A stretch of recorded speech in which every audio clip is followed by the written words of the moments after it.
Chinese officials have been urging local governments to tighten their belts because the 46 trillion yuan debt bubble is spiraling out of control.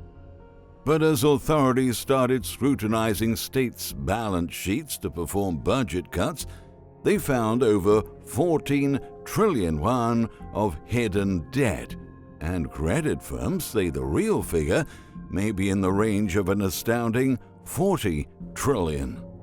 In an attempt to fight the devastating effects of the health crisis, the Chinese government have requested local governments to increase infrastructure investments to shore up growth. But they weren't expecting states to get massive off-budget borrowings to do so. And now Beijing has been forced to sound the alarm for a potential credit crunch, warning regional banks to brace for a tidal wave of bad debt. This could put China's financial stability at risk, as the debt has been bought by all kinds of financial institutions, including banks, brokerages, and trust funds. Thus, the country's $50 trillion financial system may soon find itself facing fiscal disaster. That's what we're going to investigate today. So stay with us. Don't forget to leave a thumbs up and share this video, and subscribe to our channel to keep updated with our latest notifications.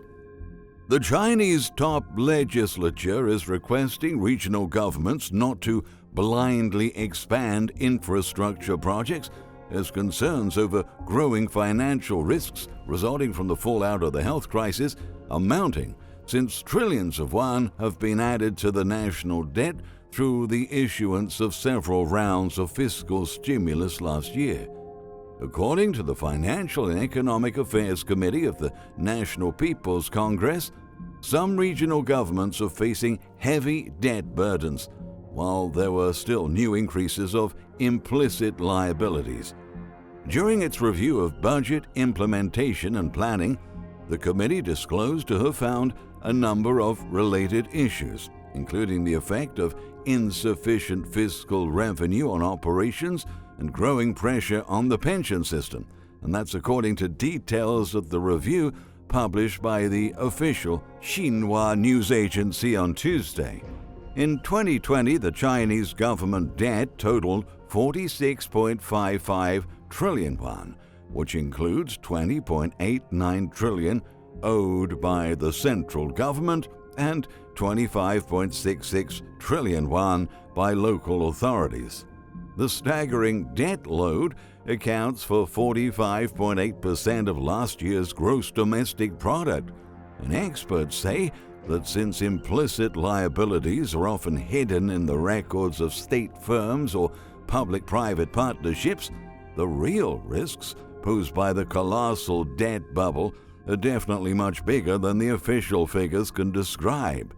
For that reason, China started 2021 on high alert for gray rhino risks, meaning that the buried liabilities are likely to have a much greater impact on the country's financial system than official records have reported. The nation's debt problem has been aggravated since the burst of the 2008 global financial crisis. However, after the sanitary outbreak exploded last year, local governments responded by pouring trillions of yuan into infrastructure projects in order to jump-start the economy after the initial economic impact ravaged the country. Consequently, the massive spending led to rising debt once again. Throughout the whole year of 2020, authorities alerted the Chinese government that the monetary policies enacted would cause major financial imbalances. The finance minister, Liu Zhiwei, harshly criticized Chinese financial regulators late last year, affirming they were ignoring dangerous systemic risks. However, a little after that, the minister was dismissed in what seemed to be an attempt to silence his warnings. About a week ago, ratings agency Moody's echoed the former finance minister's alert, saying that the weakening fiscal profiles and rising debt burdens of provincial governments are weighing on the economy and government-supported entities. Moody's report mentioned the case of central China's province Hunan, which is financially supported by the World Bank to achieve fiscal sustainability. Most of the province's debt was generated by large-scale investments in industry, infrastructure, and real estate over the past 10 years. But at this point, Hunan's broad debt, which includes its direct debt owed and the debt owed by financing vehicles that borrow in the name of local governments in the province, is at 1.6 trillion yuan, accounting for over 160% of its fiscal revenue. And many other provinces are facing a similar situation. That's why Zhang Xiaojing, director of the Institute of Finance at the Chinese Academy of Social Sciences, stressed China must abandon its debt-fueled growth model and start to impose restrictions on the reckless spending patterns of local governments, state-owned enterprises, and financial institutions. On March 15th, during a State Council meeting, the government cabinet specifically demanded a reduction in the government's debt level. The statement says governments at all levels must tighten their belts. Moreover, Beijing has also ordered all levels of government across China to lower their debt levels, outlining that to prevent the debt bubble from spiraling further out of control, leaders should promptly start to address the fiscal risks brought on by the health crisis, which have resulted from policymakers' increased spending and sharp tax cuts introduced to fight the steep economic crisis. Ironically, authorities say the preventative move is expected to differentiate the Chinese monetary policy from that of the United States, with Beijing pushing the reduction of all sorts of fiscal stimulus, while Washington continues to expand economic support and takes on enormous amounts of new debt. But the truth is that while America, the world's leading economic power whose dollar serves as a global reserve currency, has high debt tolerance, China's high debt levels menace to trigger widespread systemic failures. Data released by the National Institution for Finance and Development, that's a Beijing-based governmental think tank, points out that China's overall leverage ratio climbed by 24.7 percentage points in 2020 to 270.1% of GDP due to mounting indebtedness by businesses and households in face of a bleak economic growth, and of course, an acute rise in government spending on economic stimulus. According to an analysis by the Peterson Institute for International Economics, approximately 2.3 million Chinese companies failed in the first half of 2020. The chairman of China Banking Regulatory Commission, Guo Xiaoqing, said that high financial leverage may push more Chinese businesses straight into bankruptcy, noting that in 1 year, China's debt has soared 30%, and although Chinese authorities are turning their attention to local government debt, explicit government leverage will certainly continue to rise this year. A major investigation into local government's implicit debt has started after officials began scrutinizing states' balance sheets to detail local assets and liabilities and to perform budget cuts in anticipation of the government's debt reduction campaign. They've found massive amounts of off-budget loan guarantees and other commitments, and reported that, altogether, local governments had 14.8 trillion yuan of hidden debts last year alone. And the figure is expected to rise even further as control agencies dig deeper to find buried liabilities. Tianfeng Securities estimated in a study that the actual size of local government hidden debt could be way over 40 trillion yuan.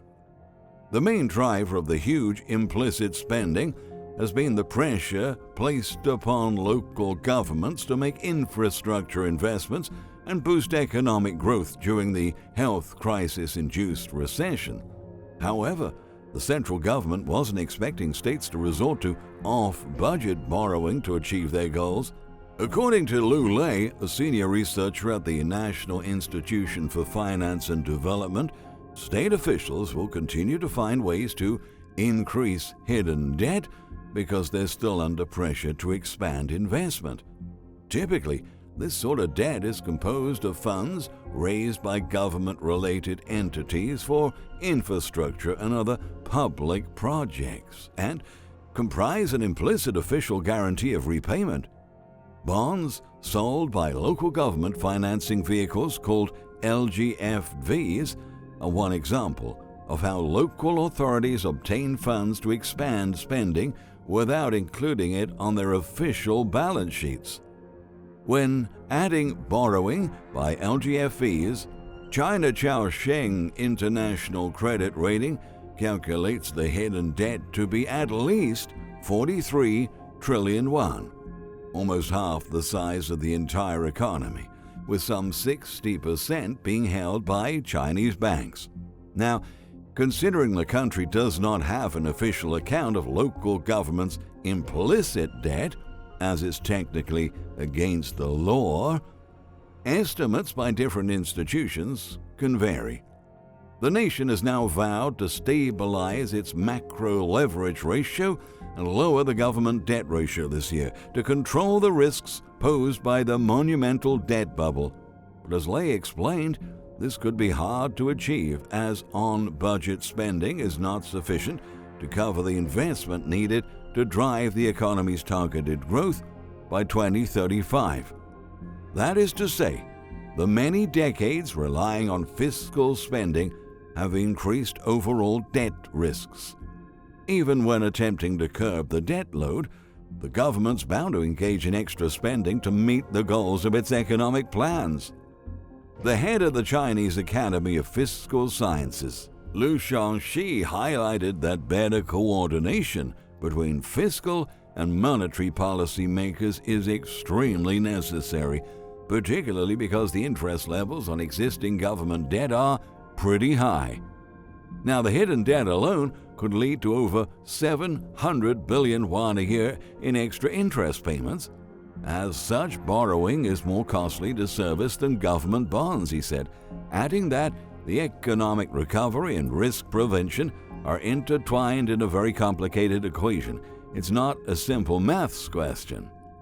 The only alternative left for local governments to reduce their debt mountain is to start selling their assets to raise funds legally. Extend and pretend has generally been a successful strategy for local governments, said Wei He, an analyst at Gavical.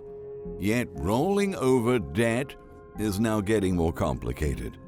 With local fiscal and financial strains rising and the government's willingness to bail out borrowers limited, it looks inevitable there will be more bond defaults.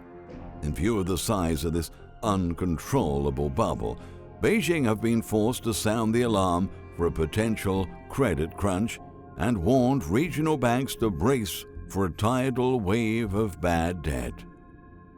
Projections published by China Securities show that the Chinese banking industry was burdened with a 3.5 trillion yuan balance in non-performing loans at the end of 2020.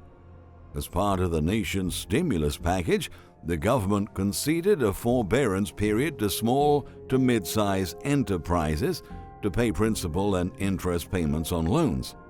In December, there were roughly 6.6 trillion yuan in default, but an extension was introduced to keep helping small businesses from dealing with high levels of debt servicing. Businesses were also propped up with declining interest rates and relief from paying social insurance contributions. However, the derogations from debt servicing expire at the end of this month, and as debt payment relief expires, additional bad loans could soar by as much as 700 billion yuan in 2021. Regional banks are worried that the coming wave of non-performing debt will undermine the financial health of the vulnerable lenders. As chairman of the Agricultural Bank of China, Jiu Shu noted in an interview, non-performing loans account for a higher ratio of debt subject to repayment deferrals than for normal debt. Even more concerningly, the imminent credit crunch can jeopardize the stability of China's financial system, as the debt has been bought by all kinds of financial institutions, including banks, brokerages, and trust funds. In other words, this could set the stage for a dramatic collapse in the country's $50 trillion financial system. And given that China is still dealing with lots of headwinds, uncertainties brought on by the sanitary outbreak, and global economic issues that are spilling over into the nation's economy, if authorities take a wrong turn when addressing this matter, we may soon find ourselves in the middle of another brutal global financial crisis. Only this time, the two biggest economic forces of the planet will be simultaneously collapsing, and they won't be there to bail out the rest of the world.